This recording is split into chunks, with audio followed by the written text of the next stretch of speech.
안녕하세요. 두리서입니다. 오늘은 전 소유자 가압류 말소 후 상속 매매 당일 처리하기에 대해서 알아보도록 하겠습니다.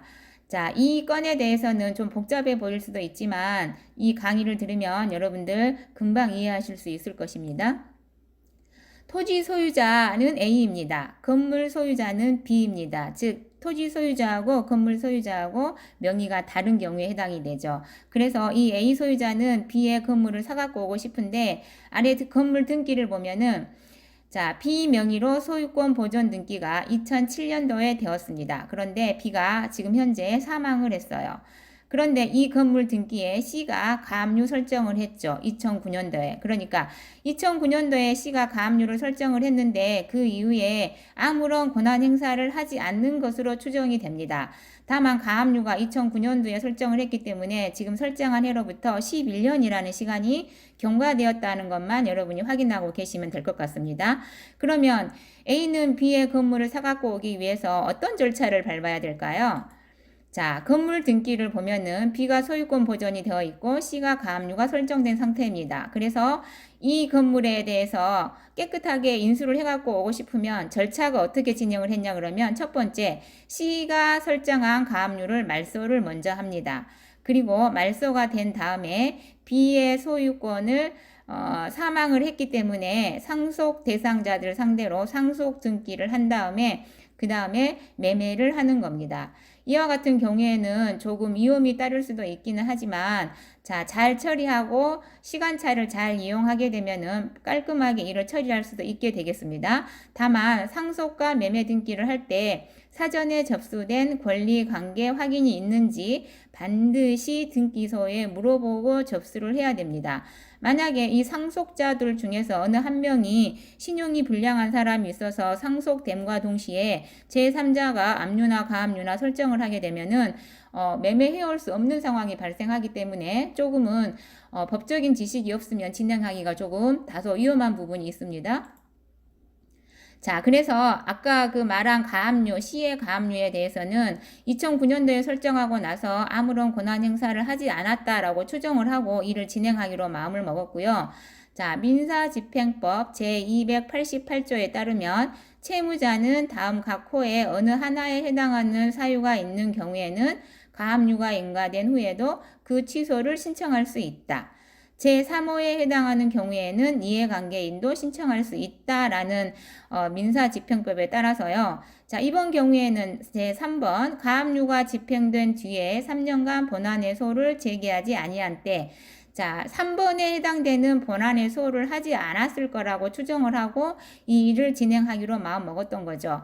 만약에 본안해소를 제기해서 판결문이 있다고 가정을 하게 되면 이 일을 추진할 수가 없었는데 가압류를 설정하고 11년간 아무런 권리관계를 행사하지 않았다고 얘기를 하게 되면 아무런 판결문이 없었을 거라고 추정을 했는 것 뿐입니다. 그래서 상속자 대표인 큰아들한테 이 민사집행법 이것을 제시를 하고 법무사에 가서 상의를 해서 가압류를 말소하십사라고 얘기를 드렸던 겁니다.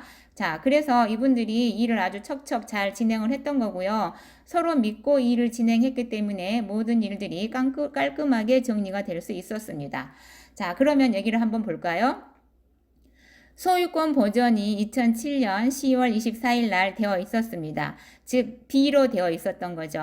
그런데 2009년에 가압류가 설정이 되어 있습니다. A는 이 B의 건물을 사갖고 오고 싶어도 가압류가 설정이 되어 있어서 사갖고 올 수 없을 뿐더러 이 B는 이미 사망을 했기 때문에 상속 바로 매매를 할 수가 없었어요. 그래서 상속 등기를 거친 다음에 매매를 해야 절차를 밟아야 되는 거죠. 자, 그래서 B가 법무사에 의뢰해서 가압류 말소 등기를 신청하니까 이 C가 본인이 알아서 스스로 가압류를 말소해 버렸어요. 즉 생각지도 않은 일이 벌어진 거죠. 그렇지만 일을 진행하는 우리들 입장에서는 아주 잘 처리가 됐다라고 생각을 하고 그러면 빨리 상속 등기 서류를 접수를 준비를 해가지고 상속을 먼저 합시다라고 제안을 했습니다. 그랬더니 그 상속자들이 총 7명이었어요. 자녀 6명에 아버지 1명. 그래서 상속 비율별로 만약에 상속 등기를 하게 되면은 권리관계가 복잡해질 수 있지 않습니까? 상속자들 중에 한 명이 신용이 불량자가 있어서 압류나 가압류가 들어오게 되면 소유권 이전을 해올 수 없는 상태이기 때문에 뭐라고 제안을 했냐 그러면 권리관계가 깨끗한 분, 신용이 깨끗한 분을 상대로 한 명만 상속 등기를 하시고 그리고 나머지를 매매를 했으면 좋겠다라고 제안을 드렸더니 이분이 아버님 앞으로 소유권 이전을 함과 동시에 그리고 소유권 매매가 가능했던 거죠. 자, 이와 같이 7명이나 되는 서류를 한꺼번에 받아가지고 일을 빨리 진행한다는 건 쉽지가 않은 건데요. 이거는 건물주, 상속인 중에 한 명이 큰아들이 일을 빨리 저를 믿고 일을 진행했기 때문에 가능했던 거고, 자, 여기서 또 하나 주의할 사항은 소유권 매매가 이루어졌긴 했지만 제가 사전에 돈을 드리지는 않았어요. 언제 돈을 드리는 조건으로 했냐 그러면 소유권 등기가 된 것을 확인을 하고 돈을 드리기로 했습니다. 왜냐 그러면 권리관계가 지금 복잡해 있는 상황에서 이걸 돈을 들였다가 어떤 권리관계가 또 다른 권리관계가 생기면 매매하는 사람 입장에서는 위험을 안고 해야 되는 거기 때문에 서로 믿고 일을 다 진행했고요.